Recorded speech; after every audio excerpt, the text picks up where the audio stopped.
The Sesame Street Sun by Linda Hayward, illustrated by Tim Kirk.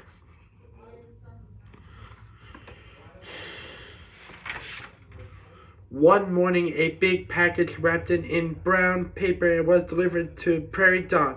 Inside the package, there was a small, strange-looking machine. "What can this be?" cried Prairie Dawn. She opened the letter, taped it to the box. "Dear Prairie, when I was a little girl, I printed my own newspaper on this little printing press. Now I'm giving the printing press to you. Hugs and kisses on dusk." "I will make a newspaper too," said Prairie Dawn.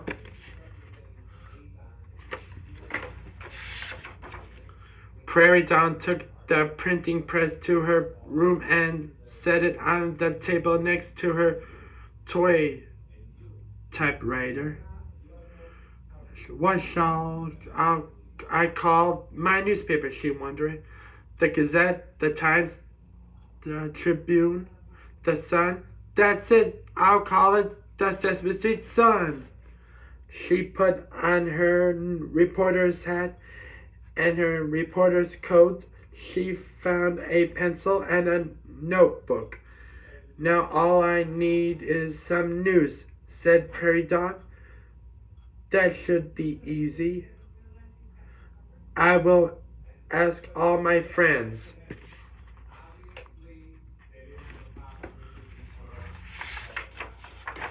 First, Prairie Dawn went to the Count's castle. "Hi," she said. "I'm a reporter for the Sesame Street Sun. Do you have any news?" Come in," said the Count. "I have 5 new things in my house. My cat, Tita, had kittens. Would you like to count them?" "You may like to count kittens, said Prairie Dawn, "but I like to hold them." "What an interesting idea," cried the Count. "You hold the kids while I'll tell you their 5 fantastic names." Prairie Dawn wrote the names in her notebook.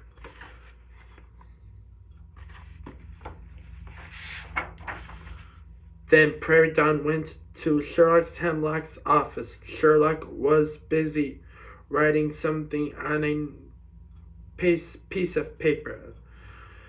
"Hi, Mr. Hemlock," said Prairie. "I am looking for news for the Sesame Street Sun. Are you working on any new cases?" "Yes, I am," said Sherlock Hemlock. "I am trying to solve the mystery of the missing page. A page of my address book is missing.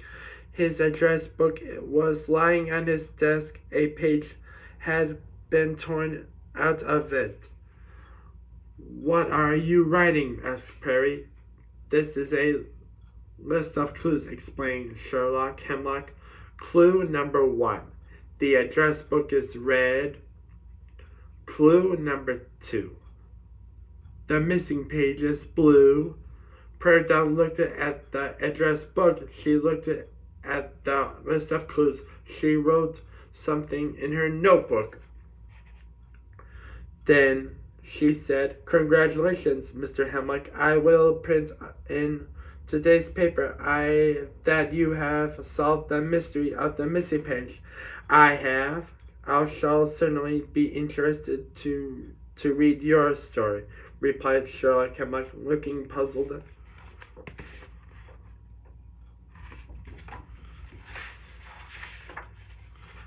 Prairie Dawn's next stop was Big Bird's nest. Big Bird had exciting news. "Granny Bird has invited me to visit her," he said. Prairie Dawn looked in Big Bird's suitcase. Gee, Big Bird," she gasped. "You sure are taking a lot of stuff. Are you going to stay for a month?" "No," replied Big Bird, "just overnight." Prairie Dawn wrote down everything that Big Bird was taking to Granny Bird's house. A little farther down the block, she met Bert. He had news too. Look at my new collection, he said. It's my best collection yet. What could be better than your bottle cap, eraser, paperclip, and brick collections? She asked Prairie Dog. She looked into one of the shoe boxes Big Bert was carrying. Then she looked inside the other 3 shoe boxes. Very interesting, she murmured as she wrote down the name of Bert's new collection in her notebook.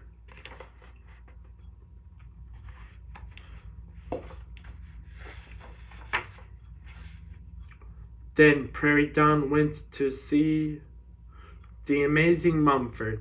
I have a lot of interesting news for my newspaper, she told him, but I do not have any really amazing news.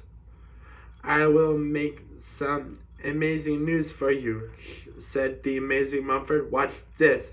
He waved his magic wand. A la peanut butter sandwiches. Nothing happened.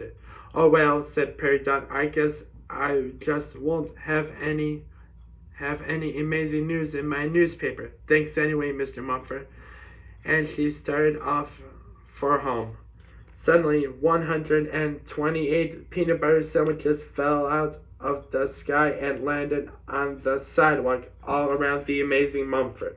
Come back, Prairie Dog, called Mumford. Here is some amazing news for your newspaper. But Prairie Dog did not hear him. She was gone.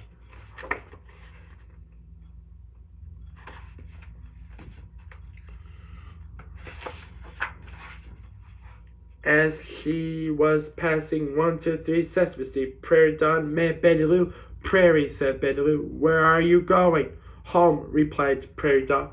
I've collected lots of news for my newspaper, and now I'm going to write it up and print it on the printing press my Aunt Dusk sent me. May I help? Asked Betty Lou. Just then, Oscar the Grouch stuck his head out of his can. You want news? I have some really big news for you, he said. What is it, Oscar? Asked Prairie Dawn. Is the circus coming to Sesame Street? Is Mr. Hooper giving away free apples? Did you find some buried treasure? No, it is none of those things, said Oscar. I will write it down and bring it to you.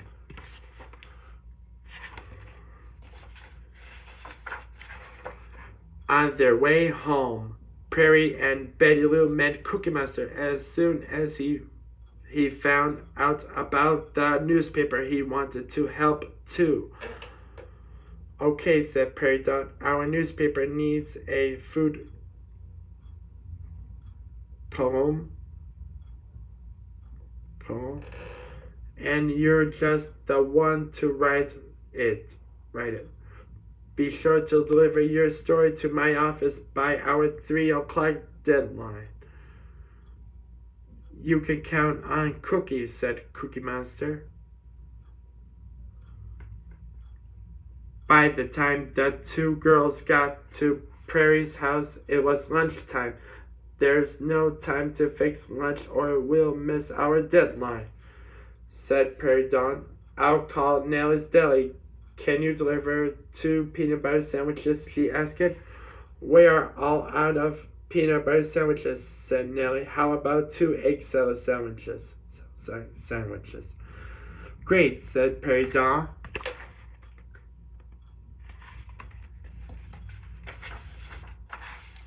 Prairie Dawn and Betty Lou worked it all afternoon. By 3 o'clock, all the news stories were ready. Oscar delivered a story about the annual Grudge get-together. Cookie Monster delivered a review of his favorite cookies. Nellie's Deli sent over 2 egg salad sandwiches, and notice for the newspapers, lost and found column.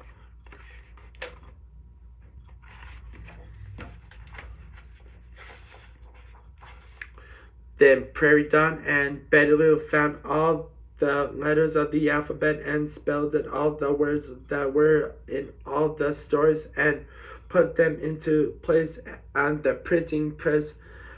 This was very hard work. Next they put ink all over the roller. Then Betty Lou turned the handle while Prairie Dawn sent a piece of paper through the printing press. It was exciting to see the printed paper come out.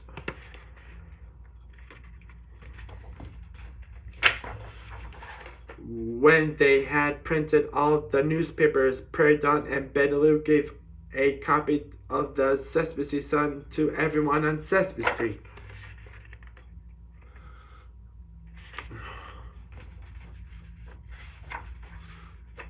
And here is a copy for you. Count's cat has kittens. Fa-ta-ta-tita. The Count's cat has 5 new kittens. They are all adorable. Their names are Fata, Tata, Tati, Tita, and Orange Marmalade. Mystery of Mystery Page solved. A blue page from Sherlock Hemlock's address book mysteriously disappeared today. But the world-famous detective who lives on Sesame Street soon solved the case. Mr. Hemlock found the missing page as he wrote his list of clues on it. Big Bird packs his suitcase. Big Bird is going to visit Granny Bird. In his suitcase, he is taking his pajamas, a toothbrush, his book of bedtime stories, his book of bird lullabies, his teddy bird, his pillow, his special pillowcase, his snuggly blanket, his very own nightlight, his recording of 99 nestling, and a glass of water. Bird's new collection. Bird is now collecting shoe boxes. So far, he has 4 shoe boxes in his new collection. Shoe boxes are really neat, says Bird. The Grouch News by Oscar T. Grouch. The annual Grouch get-together was held at the dump last week. Delicious sardine sandwiches and ice-cold pickle juice were available. It was the best Grouch party ever. Nobody came. Lost today. 128 peanut butter sandwiches disappeared as if by magic from Nellie's Deli. Anyone who knows anything about this, call Nellie 123 321. Cookie reviews. Big Newtons, good ginger crispies, better marshmallow supremes, best cookie. Editor-in-Chief, Prairie Dawn, printer, Betty Lou. The end.